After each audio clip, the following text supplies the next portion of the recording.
যে নামাজ পড়ে না তাকে ধমক দিয়ে নয়, তাকে আল্লাহর নবী যেভাবে মৃদু ভাষায় মায়া এবং মহব্বতের সহিত তাকে নামাজের কথা বলেছেন, আমরাও যেন তাদের নামাজের অভ্যাস করাই। ছেলে মেয়েদেরও আলহামদুলিল্লাহ আলহামদুলিল্লাহ ওয়াকাফা والسلام على عباده الذين اصطفى أما بعد أعوذ بالله من الشيطان الرجيم بسم الله الرحمن الرحيم يا أيها الذين آمنوا ادخلوا في السلم كافة ولا تتبعوا خطوات الشيطان إنه لكم عدو مبين. وقال النبي صلى الله عليه وسلم من أحب سنتي فقد أحبني ومن أحبني كان معي في الجنة أو كما قال عليه الصلاة والسلام. وصلى الله على سيدنا ومولانا محمد وعلى آله وأصحابه وسلم. পরম শ্রদ্ধাভাজন, আজকের এই মহতী অনুষ্ঠানে সভাপতি মহাশয়, পত্র মাদ্রাসার মুহতমিম সাহেব, শ্রদ্ধাভাজন শিক্ষক বৃন্দ, এলাকাবাসী সুধী সজ্জন মন্ডলী, প্রিয় ছাত্ররা, যুবকেরা, জানি না যদি মাইকের আওয়াজ শোনার অবস্থায় কোনো মহিলারা থাকেন, সবার প্রতি আমার প্রথমে বিনম্র আরজ এবং অনুরোধ, আমরা প্রত্যাগত ভাবে ওয়াজ মাহফিলের বয়ান শোনার মতো যেন না শুনি। আমরা অত্যন্ত মনোযোগী হই, আমরা অন্তরের অন্তঃস্থল দিয়ে আমরা যে আলোচনা হয় সে আলোচনাগুলো উপলব্ধি করার উদ্দেশ্যে এবং নিজের জীবনে বাস্তবায়িত করার সংকল্প নিয়ে যাতে শুনতে পারি সে চেষ্টা যেন করি। এবং সর্বাগ্রে আমি আমার ভাইদের অনুরোধ করব, আমি একটি হাদিস তিলাওয়াত করেছি।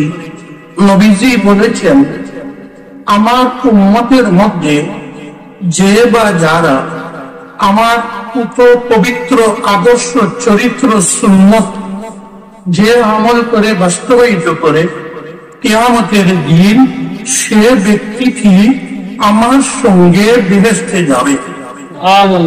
কেবল বেহেশতে যাবে নয়, আমি নবী আমার সঙ্গে সে বেহেশতে যাবে। তো আমি একটি সুন্নতের কথা বলবো, যে সুন্নতটি আমরা বাস্তবায়িত করে নেব এবং বাস্তবায়িত করার পর আমার কথা আরম্ভ করব। প্রথমে জিজ্ঞেস করে নেব, যদিও আমি বাংলা ভাষী উর্দুভাষী নই, বাংলায় কথা বলবো, তো আসলে আমি যে ভাষায় যেভাবে কথা বলছি এভাবে বললে আপনাদের বুঝতে কোনো অসুবিধা হবে কি? তো আমার ভাইয়েরা, আল্লাহর নবী তার জীবনের সমস্ত ইহকাল পরকালের সফলতার আদর্শ চরিত্র নিহিত রয়েছে। মিটিং, সভা সমিতি, দিনী মাহফিলে বসা সুন্নত নবীজি বলেছেন, সবাই যেন সামনে বসে মনোযোগ সহকারে আমরা শ্রবণ করি আমলের নিয়ত। মাঝে মধ্যে যেন ফাঁকা জায়গা না থাকে। নবীজি বলেছেন, ফাঁকা জায়গা থাকলে এখানে এসে শয়তান বসে পড়ে। এই জন্য আমরা সামান্য সময় আল্লাহর জিকির করব। আমাদের মাহফিলের দু-তিন দিকে যে ভাইয়েরা দাঁড়িয়ে আছেন, জিকির শেষ হওয়ার আগে যেন একজন দাঁড়ানো অবস্থায় যেন না থাকি। সবাই নবীজি সেই সুন্নতের উপর যেন আমল করি, ধীরে ধীরে পাপ বন্ধ করে পরবর্তীতে যারা আসে তাদের বসবার সুবিধা যেন দিই, এবং আমরা সবাই একটু ধীরে ধীরে আগ বাড়ি, এবং যারা এখনো পিছনে সাইডে দাঁড়ানো আছে সবাই বসে পড়ি। লা ইলাহা ইল্লাল্লাহ, লা ইলাহা ইল্লাল্লাহ, লা ইলাহা ইল্লাল্লাহ লা ইলাহা ইল্লাল্লাহ লা ইলাহা ইল্লাল্লাহ লা ইলাহা ইল্লাল্লাহ মুহাম্মাদুর রাসূলুল্লাহ।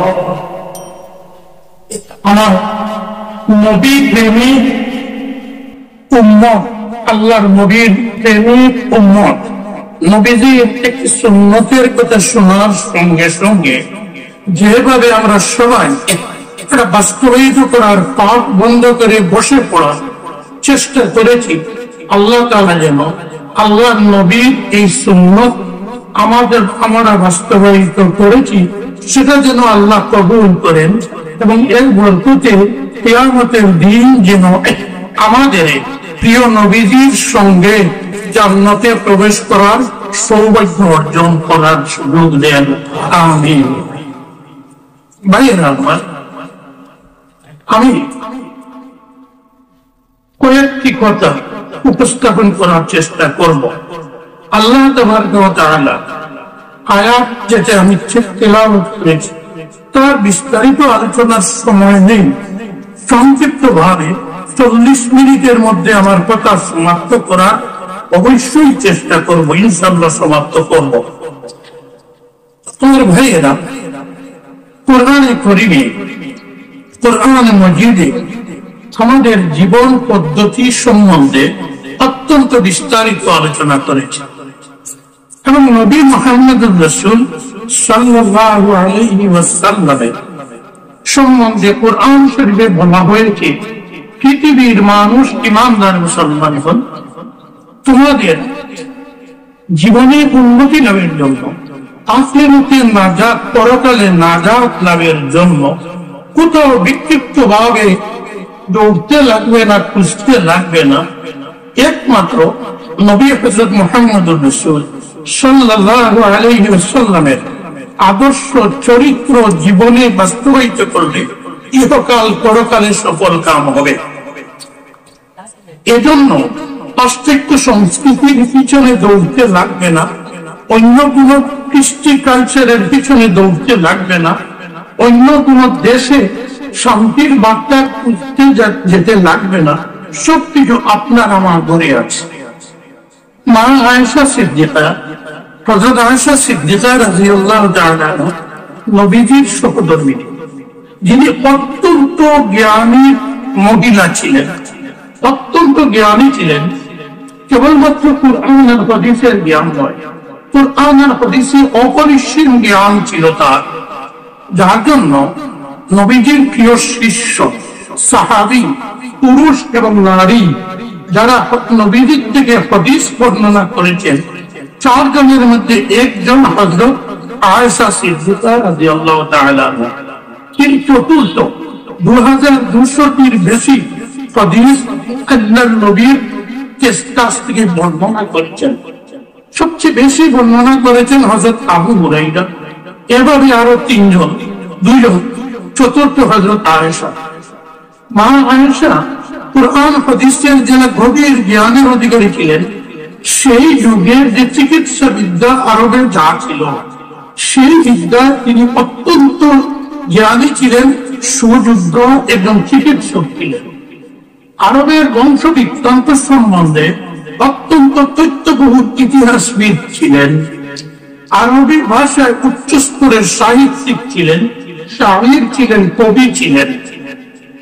বুঝতে পারছি কথাগুলো বোঝা যাচ্ছে তো? তো সেই আয়েশা সিদ্দিকাকে কিছু সংখ্যক সাহাবী বা তাবেঈন প্রশ্ন করেছিলেন, মা আয়েশা, আমাদের যারা নবীজিকে কাছে থেকে দেখতে পারেনি অথবা বয়স কম ছিল তার কাছ থেকে কিছু শুনতে পারেনি, মা আয়েশাকে জিজ্ঞেস করলো যে নবীজির চরিত্র কিভাবে ছিল, আপনি আমাদের একটু বর্ণনা করুন। তিনি এক কথায় এক বাক্যের মধ্যে বলে দিলেন, খুলুকুহুল কুরআন। তার সমস্ত চরিত্র ছিল হুবহু কুরআনের অনুকরণ। কুরআনে কারীমের মধ্যে যা বলা হয়েছে নবীজি সব তার জীবনে বাস্তবায়ন করেছেন। এই জন্য এই কোরআনের এই আয়াত আমি তিলাওয়াত করেছি, যেটা আগে আমার মাওলানা সাহেব অতি সংক্ষেপে হলে অত্যন্ত স্থূলভাবে সমস্ত জাতির উত্থান পতনের মূল চাবিকাঠি মুদ্রার কথা বলে গেছে। সেই হিসাবে আমি যে আয়াত তিলাওয়াত করেছি, আল্লাহ তাআলা বলছেন যে পৃথিবীর ঈমানদার মুমিন মুসলমান নারী এবং পুরুষ তোমরা নামের মুসলমান থাকবে না, নামের মুসলমান হবে না, তোমরা প্রকৃতপক্ষে জীবনের সর্বক্ষেত্রে জীবনের সর্বক্ষেত্রে ইসলামী বিধিবিধান, শরীয়তের বিধিবিধান, কোরআন এবং হাদিসের বিধিবিধান তোমাদের চরিত্রের মধ্যে বাস্তবায়িত করো। এবং ইসলামিক বিধিবিধান ব্যতীত অন্য যা বিধান আছে, অন্য যা সংস্কৃতি আছে, অন্য যা কালচার আছে, সবকিছু শয়তানের রাস্তা। ইসলাম ব্যতীত, শরীয়ত ব্যতীত, কোরআন এবং হাদিসের শিক্ষা ব্যতীত অন্য কোন কালচার সংস্কৃতি যতই বড় তারা উন্নতি করেছে, সেটা যদি অনুসরণ মুসলমানরা করো, তাহলে শয়তানের পদাঙ্ক অনুসরণ করবে। এবং শয়তানের পদাঙ্ক অনুসরণ করলে জীবনের সফলতা কল্পনাই করা যায় না। ঠিক কিনা ভাইয়েরা? অতএব আমি নির্দিষ্ট সময়ের মধ্যে আলোচনা শেষ করতে হবে।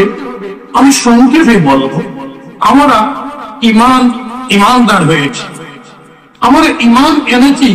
আমাদের খুব গবেষণা করতে হয়নি, কোন বেশি পড়াশোনা করতে হয়নি, কোন ইউনিভার্সিটি বা বড় কোন দারুণে গিয়ে পড়াশোনা করে ইমান গ্রহণ করিনি। সৌভাগ্যবান আমরা, আমাদের পূর্বপুরুষরা মুসলমান ছিলেন, ইমানদার ছিলেন। সৌভাগ্যক্রমে আল্লাহর দয়া এবং মায়ায় আমরা মুসলমানদের গড়ের অধিকাংশ আমরা জন্মগ্রহণ করেছি এবং একটু বয়স হওয়ার সঙ্গে সঙ্গে মসজিদে গিয়ে কলমা পড়েছি, সবটি নামাজ শিখেছি। এই তো সৌভাগ্য ভাবে আমরা বাই অ্যাক্সিডেন্ট নয়, সৌভাগ্যক্রমে আমরা ইমানদার। আজকে যারা অশান্তির চরম শিখরে, যাদের আমরা ভাবি অত্যন্ত উন্নত চরিত্রের অধিকারী, ইউরোপ এবং আমেরিকা সহ অস্ট্রেলিয়া ইত্যাদি বিভিন্ন দেশে যে সমস্ত মানুষ অন্য কালচার, অন্য সংস্কৃতি, অন্য ধর্ম মতে চলছে এবং তাদের জীবনে পরিবারের মধ্যে শান্তি নেই, সমাজ জীবনে শান্তি নেই, এলাকার মধ্যে শান্তি নেই, শান্তির অন্বেষণে তারা বিভিন্ন গ্রন্থ পড়াশোনা করছে। এবং সেই সব গ্রন্থের মধ্যে ইংরেজি ভাষা, ফরাসি ভাষা, আরো বিভিন্ন ভাষা, স্প্যানিশ ভাষা কোরআন শরীফের অনুবাদ হয়েছে।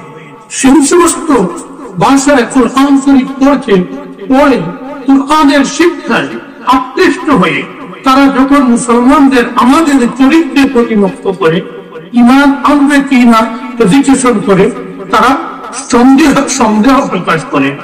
এই চরিত্র যাদের চরিত্রের মধ্যে সমাজে মিথ্যা কথা আছে, মিথ্যা মোকদ্দমা করার অভ্যাস আছে, মিথ্যা সত্যতাদের অভ্যাস আছে, তারও বিরুদ্ধে মিথ্যা অভিযোগ, মিথ্যা অপবাদ করার অভ্যাস আছে, যাদের জীবনে অন্য লোক যদি কিছু আমানত রাখে, গচ্ছিত রাখে, সেই আমানত আত্মসাৎ করার অভ্যাস আছে, যাদের জীবনে কোন কথার বেদ ও দাম নেই, কারো সঙ্গে হিন্দু কি মুসলমান, বৌদ্ধ কি জৈন কি খ্রিস্টান অথবা যে কোন ধর্মে বিশ্বাস করে না, নাস্তিকই হোক, যদি তার সঙ্গে পৃথিবীর কোন মুসলমান নারী কি পুরুষ কোন কথা দিয়ে প্রতিশ্রুতি দিয়ে একটি ওয়াদা করে, সেই ওয়াদা লঙ্ঘন করে যে দুষ্ট চরিত্র সমাজ, আমাদের চরিত্র দিকে দেখলে মানুষ একটু ইতস্তত করে, আমরা যদি ইমান আনি ওদের সঙ্গে উঠা বসা চলাফেরা করতে লাগবে।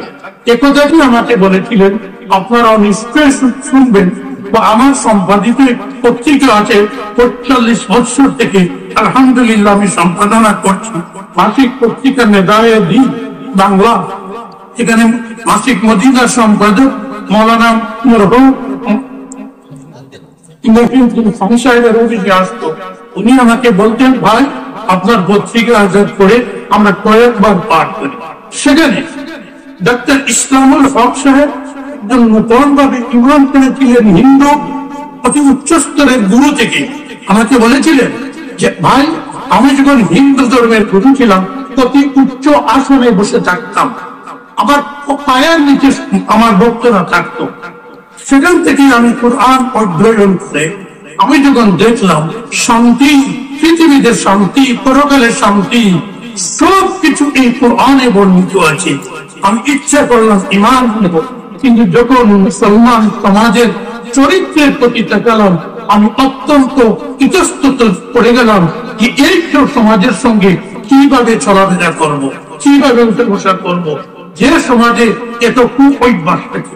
তারপর তিনি বলেন আল্লাহ দয়া মেহেরবানি, পরবর্তীতে আল্লাহ আমার অন্তর খুলে দিলেন এবং আমি কয়েক বৎসর করে ঈমান আনলাম। ভাইয়েরা আমার, এই যে ঈমান, এই ঈমান আমরা ইউরোপের লোকেরা যারা অশান্তির আগুনে বিশেষভাবে যারা নারীর স্বাধীনতার নামে হুলস্থুল করে, যারা নারীর অধিকারের নামে হুলস্থুল করে, তাদের মধ্যে না আছে নারীর অধিকার, না আছে নারীর নিরাপত্তা, না আছে নারীর সম্মান। তো বিশেষভাবে ইউরোপ, আমেরিকা, অস্ট্রেলিয়া ইত্যাদি দেশে নারীরা সবচেয়ে বেশি অবহেলিত, লাঞ্ছিত, নির্যাতিত। এজন্য তারা কোরআন অধ্যয়ন করে আমাদের চরিত্রের প্রতি তারা না দেখে ও ঈমান আনছে, আজও ঈমান আনছে। একটি আন্তর্জাতিক সংস্থার সমীক্ষা মতে ফ্রান্সে এবং ইউরোপ মিলিয়ে প্রতি মাসে গড়েও উচ্চ শিক্ষিত ডাক্তার, ইঞ্জিনিয়ার অথবা ইঞ্জিনিয়ারিং এবং মেডিকেল কলেজের ছাত্র ছাত্রী সহ আইন শাস্ত্রের উকিল বা যারা ওকালতি করছে উচ্চ শিক্ষিত মাসেও গড়ে 1000 জন খ্রিস্ট এবং ইহুদি ধর্ম ত্যাগ করে স্বেচ্ছায় ইসলাম ধর্ম গ্রহণ করছে।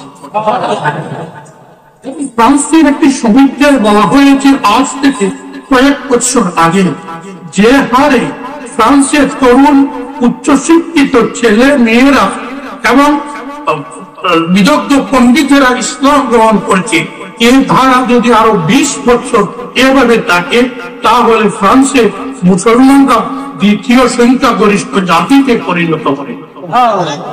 এটা হচ্ছে কোরআন আল্লাহর নিয়ামত, আল্লাহর কালাম, তার মুজিজা হিসাবে আমাদের চরিত্রের জন্য নয়।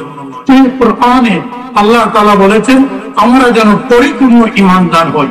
তাই আমি সংক্ষেপে আপনাদের সামনে বলবো, আমরা ঈমান এনেছি, কলিমা পড়েছি লা ইলাহা ইল্লাল্লাহু মুহাম্মাদুর রাসূলুল্লাহ।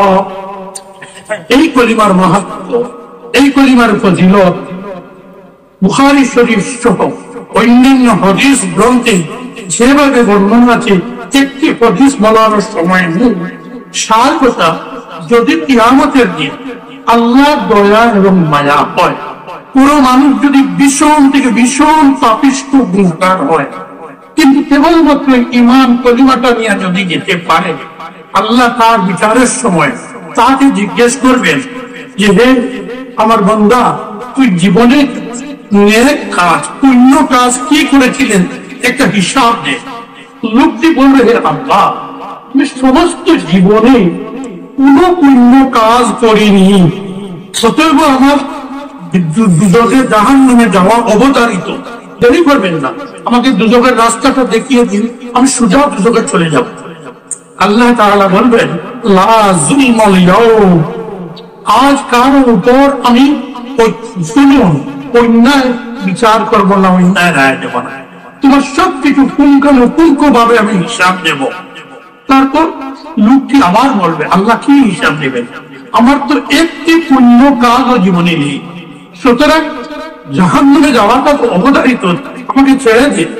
তারপর আল্লাহ তাআলা, আমি সংক্ষেপে বলছি, যখন একটু ফেরেশতাকে বলবেন যে আমার জানা আছে লোকটির মনে নেই, আমার বান্দার মনে নেই, আমার মনে আছে তার একটি কাজ ইবাদত, সেটা আমার অত্যন্ত পছন্দ হয়েছিল, আমি কবুল করেছি। এই কাজের টুকরা, কাগজের টুকরো একটি টুকরো এতটুকু লম্বা নয়। ওই কাগজের মধ্যে লেখা আছে কি করে বলবো। তো আল্লাহ তাআলা ফেরেশতাকে বলবেন যে নেকি এবং গুনাহ ওজন হবে। ওয়ানাযাউল মাওয়াজিনাল কিসতা লিয়াউমিল কিয়ামাহ, কিয়ামতের দিন নেকি এবং গুনাহ ওজন হবে। একটি দাড়ি পাল্লায় একদিকে তার গুনার সমস্ত দাড়ি উঠাও। হাদিস শরীফে বর্ণনা আছে, চোখের দৃষ্টি যতটুকু দূরে যায় এত লম্বা লম্বা কাটা, এত উঁচা তার বহর, এরকম 7টি দাড়ি উঠানো হবে। সেই পাল্লাটি একেবারে মাটিতে লেগে যাবে, অন্য পাল্লায় নেকির পাল্লায় কিছু নেই, শূন্যে উঠে যাবে। তখন আল্লাহ ফেরেশতাকে বলবেন, ও লোকটির একটি আমল আমার জানা আছে, সেই কাগজের টুকরাটা এনে ওই পাল্লার মধ্যে রাখো। বুঝতে পারছি আমরা? ওই কাগজে লিখে আছে কলিমা লা ইলাহা ইল্লাল্লাহু মুহাম্মাদুর রাসূলুল্লাহ। এই কাগজের টুকরাটা রাখার সঙ্গে সঙ্গে নেকির পাল্লাটা ভারী হয়ে যাবে। কলিমার এত মাহাত্ম্য এবং আল্লাহ তাআলা সঙ্গে সঙ্গে রায় ফয়সালা, তার কোর্টের রায় ঘোষণা করবেন, আমার বান্দাকে বেহেশতে নিয়ে যাও। এই কলিমা আমাদের প্রত্যেককে আল্লাহ মুফত দিয়েছেন। এবং ইউরোপের যারা ঈমান আনছে, অনেক পরীক্ষা করে, সাধনা করে, গবেষণা করে আজ তারা ঈমান আনছে। এজন্য ঈমানের আমরা, আমার এক ভাই বলেছেন, যদি আমরা যদি নয়, অবশ্যই আমাদের ইবাদত, 5 ওয়াক্তের নামাজ পুরুষ নারী অবশ্যই আমাদের পড়তে লাগবে। পুরুষেরা চেষ্টা করব যেন আমরা 5 ওয়াক্তের নামাজ জামাতের সহিত মসজিদে পড়ার চেষ্টা করব। আমার শব্দটা লক্ষ্য করবেন, আমি পড়বো বলছি না, আমি আপনাকে, আল্লাহ যদি আমাদের পড়ার তৌফিক দেন তাহলে আমরা চেষ্টা করব পড়ব। যদি নবীজি এতটুকু দয়াবান বলেছেন, যদি কেউ সংসার, আমরা সবাই সংসার কিন্তু দিনের বাইরে নয়, আমরা সংসারের যা কাজ করি, আল্লাহ নবীজি বলছেন কৃষি কাজ করো, ব্যবসা করো, যা করো সবটা শরীয়ত কুরআন হাদিসের মতে করলে এইটাও ইবাদত। ইবাদতের সমান সওয়াব হবে। মুফতি রাজুলে আলা আহলিহি সাদাকা, একজন মানুষ রুজি রোজগার করে তার পরিবার পরিজনকে ভরণ পোষণ যেটা দেন, সেটা দিয়ে সাদাকা সওয়াব অর্জন করে। তো আল্লাহর নবী সাল্লাল্লাহু আলাইহি ওয়াসাল্লাম আমাদের যেভাবে শিক্ষা দিয়েছেন সেইভাবে আমরা নামাজ পড়বো। তো নবীজি বলেছেন, সংসারের কাজের পাতে যদি কোনো সময় কোন নামাজের চেষ্টা সত্ত্বেও জামাতে হাজির হতে না পারো, তবে এশা আর ফজরের জামাতটা যেন অত্যন্ত গুরুত্ব দিয়ে আদায় করার মসজিদে চেষ্টা করো। কারণ নবীজি বলেছেন, এশার জামাত যদি পুরুষেরা মসজিদে জামাতের সহিত আদায় করো, তাহলে প্রত্যেক রাত্রি আপনার আমার আমল নামার ডায়েরিতে নফল ইবাদতের সওয়াব আল্লাহর নির্দেশে লেখা আছে। আবার যদি ফজরের নামাজটা মসজিদে গিয়ে জামাতে পড়ি, আল্লাহ কনসিডার করবেন। বাকি রাত্রে যদি আমি নফল ইবাদত করতে না পারি, জিকির বেশি করতে না পারি, তবুও আল্লাহ তাআলা ফেরেশতাকে নির্দেশ দিবেন যে নেকি লেখার দায়িত্বে ফেরেশতা আছেন, বলবেন আমার বান্দা শেষ অর্ধেক রাত্রি ও নফল ইবাদতের সওয়াব লিখে দাও, পুণ্য লিখে দাও। এজন্য আমরা এই দুটি বিশেষভাবে জামাতের সহিত পড়ার গুরুত্ব দেব। তারপরে আমরা অত্যন্ত গুরুত্ব দিয়ে আমাদের চরিত্র গঠনের চেষ্টা করব। আমি নামাজ পড়ব, মাঝে মধ্যে ইঙ্গিতই বলে দিচ্ছি, মাঝে মধ্যে আমাদের মধ্যে আমি চেহারা থেকে দেখছি অনেক আছেন যারা রীতিমতো তাহাজ্জুদ পড়েন, চেহারা সাক্ষী দিচ্ছে, রীতিমতো তাহাজ্জুদ পড়েন, নফল নামাজ পড়েন, আল্লাহর জিকির করেন। এসব চেহারা থেকে নুরানি চেহারা থেকে প্রমাণ পাওয়া যাচ্ছে। তথাপি আমার মতো বিশেষভাবে যুব বয়সের যারা, যাদের অভ্যাস নেই, আমি অনুরোধ করব, আজকের এই পবিত্র মাহফিলে আল্লাহর সামনে আমরা ওয়াদা করি, বল করব না, চেষ্টা করব মাঝে মধ্যে অন্তত কিছু নফল পড়ার যেন অভ্যাস করি, মাঝে মধ্যে অন্তত তাহাজ্জুদ পড়ার যেন সকাল থেকে কম বয়স থেকে অভ্যাস করি। যদি শেষ রাত্রে একটু শীতের মধ্যে উঠে পড়তে না পারি, আগে থেকে অভ্যাস থাকি, কোনো সমস্যা নেই। নতুন ভাবে আজকে ওয়াজ শুনে এটা হবে না, কালকে গিয়েই তাহাজ্জুদের সময় শেষ রাতে 3টায় উঠে তাহাজ্জুদ পড়বে। তথাপি অভ্যাস গঠনের জন্য এশার নামাজের পরে নিদ্রা যাওয়ার আগে এশার উজু থাকাকালীন অন্তত 2 রাকাত 4 রাকাত না হয় 2 রাকাত তাহাজ্জুদের নামাজ পড়ার হ্যাবিট ফরমেশন অভ্যাস করানোর চেষ্টা করি। কিন্তু পাবো কিনা আমরা ইচ্ছা করলে আল্লাহ তাআলা আমাদের তৌফিক দান। এবং এর চেয়ে সবচেয়ে গুরুত্বপূর্ণ ভাইয়েরা, এখন আমাদের ইবাদত হতে হবে কোরআন এবং হাদিসের মতো। আল্লাহর নবী বলেছেন ইবাদত নামাজ কিভাবে পড়বে, সাল্লু কামা রাআইতুমুনি উসাল্লি। নবীজির জীবদ্দশায় সাহাবায়ে কেরামকে বলেছেন, তোমরা আমি যখন জামাতে নামাজ পড়বো তোমরাও নামাজের তাকবীর লক্ষ্য করতে পারবে না, কিন্তু যখন আমি সুন্নত নামাজ পড়বো মসজিদে, অন্য নামাজ পড়বো যখন মসজিদে, তখন তোমরা ট্রায়াল দেবে, অনুসরণ করবে আমি নবী কিভাবে দাঁড়িয়ে দাঁড়াচ্ছি, আমি কিভাবে হাত পাচ্ছি, আমি কিভাবে রুকু করছি, কিভাবে সিজদা করছি, এইসব তোমরা দেখবে। আমি যেভাবে নামাজ পড়ি সেভাবে সুন্নত অনুযায়ী, ওইটাই সুন্নত, নবীজি প্রদর্শিত কাজ সবটাই সুন্নত, ওই মতে নামাজ পড়ার অভ্যাস গঠন করার চেষ্টা করবে। ইনশাআল্লাহ আমরা করব। আমাদের জন্য অতি সহজ। আজকাল বাংলা ভাষায় যথেষ্ট গ্রন্থ উর্দু আরবি থেকে অনুদিত হয়েছে। বুখারী শরীফ থেকে মিশকাত শরীফ হাদিসের সমস্ত গ্রন্থ অনুদিত হয়েছে। এবং সৌভাগ্যবান বাংলাদেশের ইমানদার তৌহিদি জনতা, আপনাদের দেশে হযরত সাহিবুল হাদিস হযরত শেখ আজিজুল হক রহমাতুল্লাহ আলাইহি বুখারী শরীফের বাংলা অনুবাদ করে নিয়েছেন, আপনাদের দেশে অতএব সমস্ত হাদিস গ্রন্থ বাংলায় আছে, ফতোয়ার কিতাব বাংলায় আছে। আমি বলবো আপনারা মুফতি হওয়ার প্রয়োজন নেই, কিন্তু কিছু হাদিস সাহাবায়ে কেরামের জীবনী গ্রন্থ এবং বেহেশতি জেওয়ার, যেটা আশরাফ আলী থানভী সাহেবের লিখিত, এই বেহেশতি জেওয়ার বাংলায় অনুদিত আছে। সেই বেহেশতি জেওয়ার যদি আমরা নারী এবং পুরুষেরা পড়ি, আর বড় কোনো মুফতি সাহেবের কাছে নামাজ সহ কোন ইবাদতের কাছে যাওয়ার প্রয়োজন নেই বলে আমি বিশ্বাস করি। অতএব আমরা যেন নিজের বাড়িতে পড়ার চর্চা করি, আল্লাহর নবীর সুন্নাত আমল করার চেষ্টা করি এবং নিজেকে খাঁটি নামাজি হওয়ার চেষ্টা করি। আমি নামাজি হই, আমার পরিবারের সবাইকে যেন নামাজি করি। যে নামাজ পড়ে না তাকে ধমক দিয়ে নয়, তাকে আল্লাহর নবী যেভাবে মৃদু ভাষায় মায়া এবং মহব্বতের সহিত তাকে নামাজের কথা বলেছেন, আমরাও যেন তাদের নামাজের অভ্যাস করাই। ছেলে মেয়েদের অল্প বয়স থেকে যেন নামাজের অভ্যাস গঠন করি। অনুরূপভাবে আমাদের ব্যবসা বাণিজ্য, আমাদের খরিদ বিক্রি, মানুষের সঙ্গে চলাফেরা, পাড়া প্রতিবেশীর সঙ্গে চলাফেরা, মুসলমানদের সঙ্গে চলাফেরা, অমুসলমানদের ভাই বোনদের সঙ্গে চলাফেরা, সব যেন আল্লাহর নবীজির অনুপম আদর্শ অনুযায়ী, সুন্নাত অনুযায়ী আমরা করার চেষ্টা করি। ইনশাআল্লাহ করব। এবং সর্বাগ্রে আমাদের আত্মসমালোচনার প্রয়োজন। সর্বাগ্রে আমাদের সমাজ থেকে এই মাদ্রাসা মিফতাহুল উলুম সহ পৃথিবীতে যত মাদ্রাসা আছে, সেসব মাদ্রাসা থেকে এসব শিক্ষাই ইসলামের পবিত্র আদর্শ চরিত্র বাস্তবায়নের শিক্ষা হাতে কলমে দেওয়া হচ্ছে।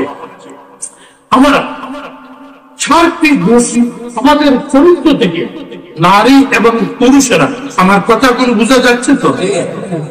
4টি দোষ ত্রুটি আমরা যারা আলিম উলামা আছি, যারা গ্রামীণ লোক আছি, যারা জেনারেল শিক্ষিত আছি, যারা রাজনীতিবিদ আছি, যারা ব্যবসায়ী আছি, সকলের জন্য আদর্শ চরিত্র নবীজির জীবনে আছে। নবীজি কিন্তু রাজনীতি করেননি, সমস্ত পৃথিবীকে রাজনীতি শিক্ষা নিয়ে গিয়েছেন। আজকে পৃথিবীর যারা করেন, আপনাদের দেশে বলুন, আমাদের দেশে বলুন, ভারতবর্ষ যারা বার্ধক্যবাদের কথা বলে, আমি একটি উদাহরণ দিচ্ছি। সেই বার্ধক্যবাদা পৃথিবীর লোকেরা যখন নাম গন্ধ জানত না, ইসলামী খিলাফতে হযরত উমর ফারুক রাদিয়াল্লাহু তাআলা আনহুর হাত দিয়ে বার্ধক্যবাদা পৃথিবীতে প্রবর্তিত হয়েছে। আমি শুনলে খুশি হব, বার্ধক্যবাদা ইসলামী বয়তুল মাল থেকে, কোষাগার থেকে মুসলমানদের টাকা দিয়ে একজন খ্রিস্টান মহিলাকে সর্বপ্রথম বার্ধক্য ভাতা দিয়ে হযরত উমর ফারুক রাদিয়াল্লাহু তাআলা আনহু পৃথিবীতে বার্ধক্য ভাতা প্রচলন করেছিলেন। এভাবে আমরা যেন সর্বক্ষেত্রে নবীজির পবিত্র আদর্শ অনুসরণের চেষ্টা করি, সর্বাগ্রে চলি আমাদের ব্যক্তিগত চরিত্রে। 4টি দোষ নবীজি বলেছেন, আরবাউন মান কুন্না ফীহি কানা মুনাফিকান খালিসান। আরবি ভাষা উলামায়ে কেরামরা ভালোভাবে আমার তিনি জানেন। নবীজি যদি বলতেন কানা মুনাফিকান, বস হয়ে যেত। নবীজি বলেছেন কানা মুনাফিকান খালিসান।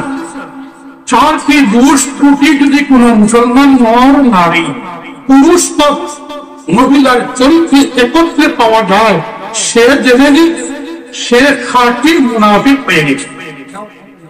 তার মধ্যে মুনাফিকের মধ্যে কোন কিছু অপূর্ণতাকে নেই। কানা মুনাফিকান বলেই নবীজি শেষ করেননি, বলেছেন মুনাফিকান খালিসান, খাঁটি মুনাফিক হয়ে গেছে। অন্য কেউ তাকে ফতোয়া দেবেন না, আমরা দেব না। এই 4টি দোষ একজনের চরিত্রে আসে দেখে আমি যেন ফতোয়া না দিই, তুমি মুনাফিক হয়ে গেছে। সে মুক্তি যেন আত্মসংশোধনের জন্য সে যেন মনে করে আমার নবী বলে গিয়েছেন আমি তো মুনাফিক খাঁটি হয়ে গেছি। এই 4টি দোষের মধ্যে একটি দোষ, সর্বাগ্রে দোষ মিথ্যাচার, মিথ্যা কথা বলবো, মিথ্যা মোকদ্দমা করা, মিথ্যা সাক্ষ্য দান করা, মিথ্যা অভিযোগ কারো বিরুদ্ধে উত্থাপন করা, তাকে মিথ্যা অপবাদ দেওয়া ইত্যাদি ইত্যাদি। বুঝা গেছে? যে কোনো ধরনের মিথ্যাচার মুনাফিকের 1 নম্বর বৈশিষ্ট্য। আমরা মুসলমান সমাজে আজ যথেষ্ট আছি। সমাজের দিকে তাকালে আমরা দেখতে পাই আমরা মিথ্যাচার সামান্য স্বার্থের জন্য কোর্ট কাছারিতে মিথ্যা সাক্ষ্য দান করি, গ্রামীণ বিচার সভায় সামান্য স্বার্থের জন্য, ইজ্জতের জন্য মিথ্যা সাক্ষ্য দানের জন্য দস্তুর মতো ট্রায়াল দিই। আগের দিন ট্রায়াল দিই, আমি আজ আল্লাহর সামনে আমি আতাউর রহমান সহ শুনুন, বক্তব্য একটা অতি সহজ, আলোচনা করা অতি সহজ, বক্তব্য শ্রবণ করা অতি সহজ, সবচেয়ে কঠিন হলো বক্তব্য বাস্তবায়িত। 1000 গুণ বেশি কঠিন। অতএব আজ আমরা আল্লাহর কাছে অঙ্গীকারবদ্ধ হই, ইনশাআল্লাহ সকল প্রকার মিথ্যাচার আমরা পরিত্যাগ করবো ইনশাআল্লাহ। পৃথিবীকে একটি অনুপম উম্মত, অনুপম জাতি উপহার দেওয়ার চেষ্টা করি। শুরু হোক বাংলাদেশে আজকের এই সম্মেলন জামিয়াতুল আরবিয়া থেকে আমরা শুরু করি যে আমরা যা বলার বলেছি, হে আল্লাহ তওবা করলাম, তুমি ক্ষমা করে দাও। আর জীবনে কোন ধরনের মিথ্যাচারের পাশ দিয়ে আমরা যাব না। দ্বিতীয় বৈশিষ্ট্য মুনাফিকের, কারোর সঙ্গে কোন মানুষের সঙ্গে, পৃথিবীর যে কোনো মানুষ, যে কোনো ধর্ম বলুন, কোন ধর্ম না তাকে নাস্তিকই হোক, মানুষের সঙ্গে কোন প্রতিশ্রুতি দিলে, কথা দিলে, মুসলমান হলে, ইমানদার হলে, সাইয়্যিদুল আম্বিয়া হযরত মুহাম্মদুর রাসূল সাল্লাল্লাহু আলাইহি ওয়াসাল্লামের উম্মত হলে এই ওয়াদা, এই কথা খিলাফ করতে পারে না, মুনাফিক ব্যতীত কেউ পারে না। সেই মুনাফিকি বৈশিষ্ট্য ইনশাআল্লাহ কথার খিলাফ করা আমরা ত্যাগ করবো তো ইনশাআল্লাহ। কেবল আমি ত্যাগ করব, পরিবার থেকে ত্যাগ করাবো, সমাজ থেকে এই অভ্যাস ছাড়ানোর চেষ্টা ইনশাআল্লাহ করব। 3 নম্বর যেটাকে বলে, কেউ যদি কারো কাছে আমানত রাখে, বিশ্বাস করে টাকা পয়সা, সোনা রূপা, কোন ডকুমেন্ট, জমির দলিল ইত্যাদি ইত্যাদি, তাহলে সে লোকটি মুসলমান হোক অমুসলমান হোক, তার আমানত হুবহু ফেরত দেওয়া সময় মতো। আমি ইমানদার হলে ইমানের বৈশিষ্ট্য। যদি এই আমানত আত্মসাৎ করি তাহলে আল্লাহর নবী বলেছেন তোমার মধ্যে 3 নম্বর মুনাফিকি অভ্যাস এসে গেল। 4 নম্বর বলেছেন এই ঠোঁট দুটি কন্ট্রোল করো, নিয়ন্ত্রণ করো। নবীজি বলেছেন মুখ দ্বারা ছোট কথা বলে তোমার পাড়া প্রতিবেশী, তোমার পরিবারের কেউ, তোমার স্ত্রী, ছেলে, মেয়ে, ভাই, বোন, কৃষি ইত্যাদি আত্মীয় স্বজন, আশপাশের মুসলমান অমুসলমান মানব জাতিকে কত কথা বলে যেন আঘাত না দেয়। কইজা ফাসামা ফাজারা, হয়তো কোন সময় কথা কাটাকাটি হতে পারে, কিন্তু অশ্লীল কথা যেন তুমি ইমানদার যে মুখ দিয়ে আল্লাহ উচ্চারণ করেছো, যে মুখ দিয়ে মুহাম্মদুর রাসূল উচ্চারণ করেছো, এই মুখ দিয়ে অত্যন্ত দুর্গন্ধ, পৃথিবীতে এমন দুর্গন্ধ আর নেই, সেই কটু কথা এই মুখ দিয়ে যেন আর উচ্চারণ না হয়। এই 4টি দোষ ইনশাআল্লাহ সালার চেষ্টা করবো। তো 4টি কি কি ভাই মনে রাখি?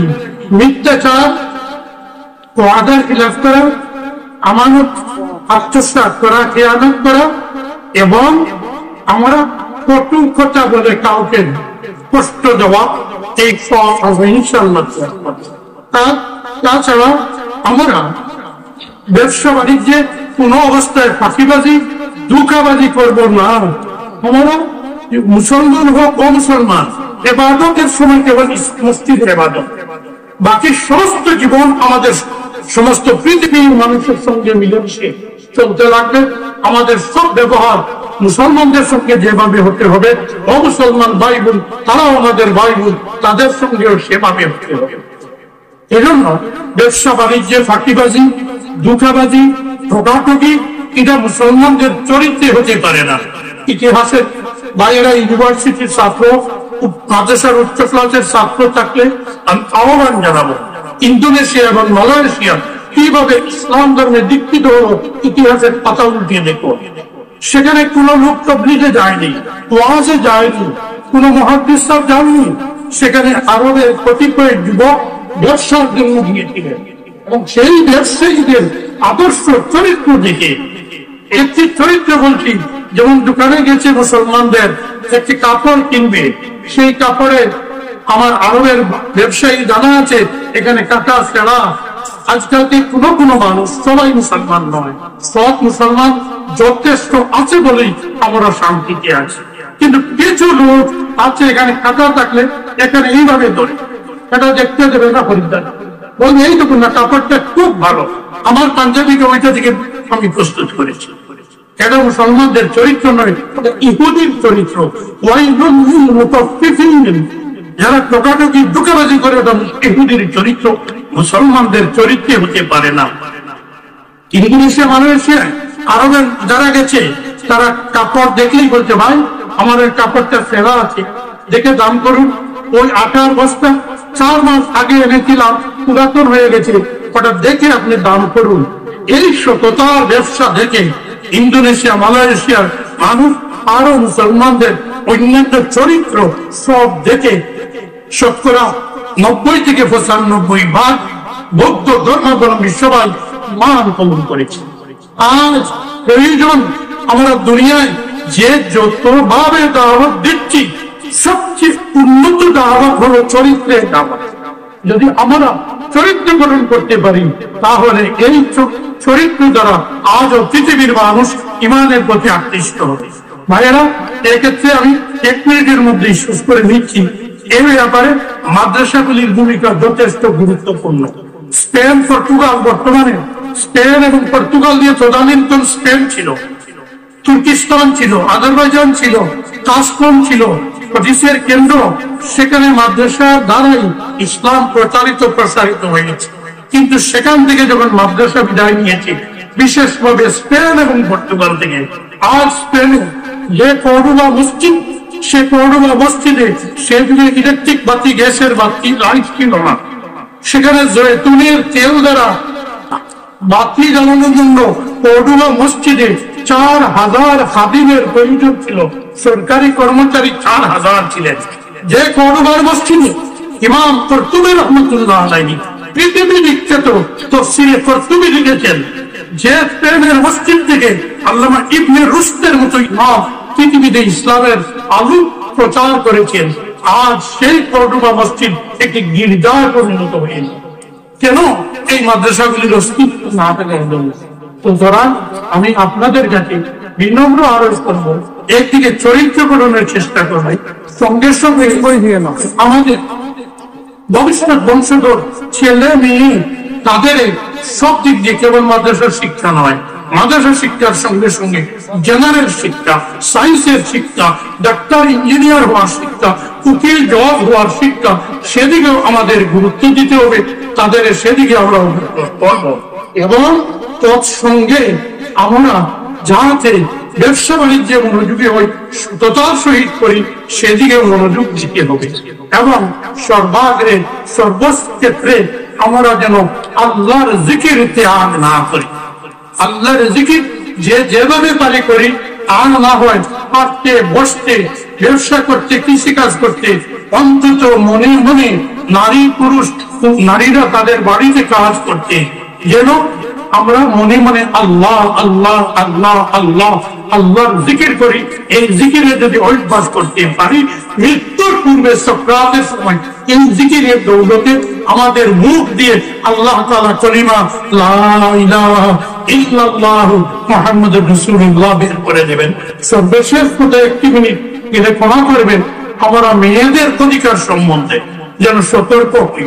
মেয়েদের ফরজ সম্পত্তি বাঙালি মুসলিম সমাজে, সেটা আসাম হোক আর বাংলাদেশ হোক আর ত্রিপুরা, আমি সমীক্ষা নেই যেহেতু পত্রিকার সঙ্গে আমি যুক্ত, শতকরা 90 থেকে 95 পরিবারে মেয়েদের সম্পত্তির অংশ খুশিভাবে দিতে রাজি হয় না, দেওয়ার অভ্যাস নেই।